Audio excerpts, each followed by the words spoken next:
तुर्की की फौज के लिए आज का दिन इंतहाई बुरा साबित हुआ है, क्योंकि तुर्की का एक क्वागर हेलीकॉप्टर जो कि सोल्जर्स को लेकर ईस्टर्न पार्ट की तरफ जा रहा था कि अचानक क्रैश कर गया, जिसके नतीजे में 10 के करीब लोग जाँ बहक हुए हैं। आपको ये बता दें कि इस हेलीकॉप्टर के अंदर तुर्की का आला कमांडर भी मौजूद था जो हलाक हो चुका है। आपको ये बता दें कि ईस्टर्न पार्ट बिल्कुल सीरिया के पार्ट के साथ लगता है तुर्की का, और इतलात ये है कि 1 मार्च को जो ईरान और तुर्की के दरमियान टेंशन बनी थी, ये जो हमला हुआ है, ये जो क्रैश हुआ है जहाज, ये उसी का नतीजा हो सकता है। आपको ये भी बता दें कि तुर्की वाले लगातार अपने सोल्जर्स का बदला लेने के लिए कुर्दों के पीछे भाग रहे हैं, जबकि कुर्दों को लगातार ईरान सपोर्ट कर रहा है। बहरहाल मामलात इस कदर के खराब हो गए हैं कि सीरिया के अंदर अब ईरान और तुर्की की जंग तय है। तुर्की इराक के अंदर भी ईरान को मारने के लिए तैयार हो गया है। तमाम तर चीजें और बड़ी डिटेल के साथ आपके साथ डिस्कस करेंगे। छोटी सी गुजारिश है कि आप हमारा यूट्यूब चैनल हसनाट टीवी को सब्सक्राइब कर ले, घंटी के निशान को दबा ले, ताकि लेटेस्ट न्यूज आप तक पर वक्त पहुंचती रहे। नाज़रीन ग्रामी, आज दोपहर 1:55 पर तुर्की का एक हेलीकॉप्टर जिसका नाम क्वागर था, वो ईस्टर्न पार्ट की तरफ रवाना होने लगा,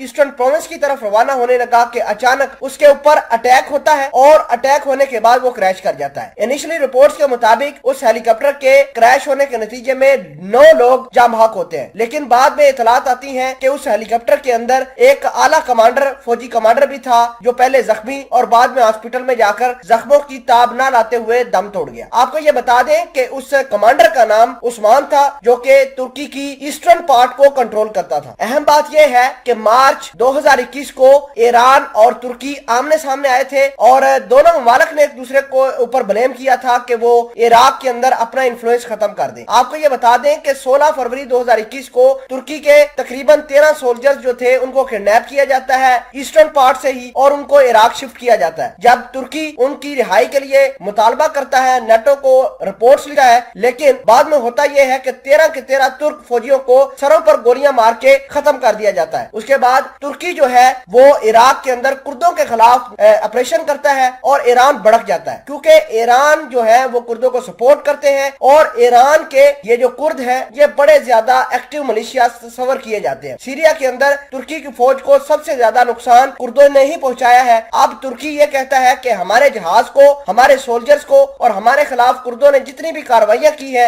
इसके पीछे ईरान है। नाज़रीन ग्रामी, इसके अलावा आपको ये भी बता दे कि गारा नाम की एक माउंटेन है इराक के अंदर, उस पर तुर्की ने कार्रवाई की थी और कार्रवाई करके तुर्की ने ईरान के हिमायत याफ्ता जंगजुओं को पिछले हफ्ते हलाक कर दिया था। आपको ये बता दें कि उसके बाद ईरान और तुर्की के दरमियान लगातार छोटी मोटी लड़ाइयां जारी हैं इनके जंगजुओं और तुर्की की सोल्जर्स के साथ। ये जो जहाज क्रैश हुआ है ये भी वही सोल्जर्स लेके जा रहा था जिन्होंने कुर्दों के खिलाफ कार्रवाई करनी। हेलीकॉप्टर क्रैश होने के फौरन बाद तुर्की के डिफेंस मिनिस्टर हलूसी अक्सर जो है उन्होंने जाए वकुआ की तरफ रवाना होते हैं और अपने कुछ रेस्क्यू तैयारे, कुछ रेस्क्यू टीमें भी भेजी हैं, उनके साथ गई हैं ताकि तमाम के तमाम शवाहिद इकट्ठे किए जाएं और वो एविडेंस के तौर पर दूसरों के सामने रख सके। बहरहाल तुर्की के जो एक्सपर्ट्स हैं, तुर्की के डिफेंस ऑफिशियल हैं, उन्होंने इनिशियली तौर पर यह कहा है कि जहाज पर हमला हुआ है, जहाज में कोई टेक्निकल फॉल्ट नहीं आया था जिसकी वजह से वो क्रैश होता है। लेकिन बात यह है कि तुर्की और ईरान कुर्दों को लेकर टेंशन में जा सकते हैं, क्राइसिस आ सकता है इराक के अंदर, सीरिया के अंदर और तुर्की खुद के अंदर, क्योंकि तुर्की के अंदर बहुत सारे कुर्द रहते हैं। तुर्की की फौज ने और तुर्की की जो इंटेलिजेंस एजेंसियां हैं उन्होंने कुर्दों के खिलाफ बहुत ग्रैंड ऑपरेशन किया हुआ है और एक एक कुर्द को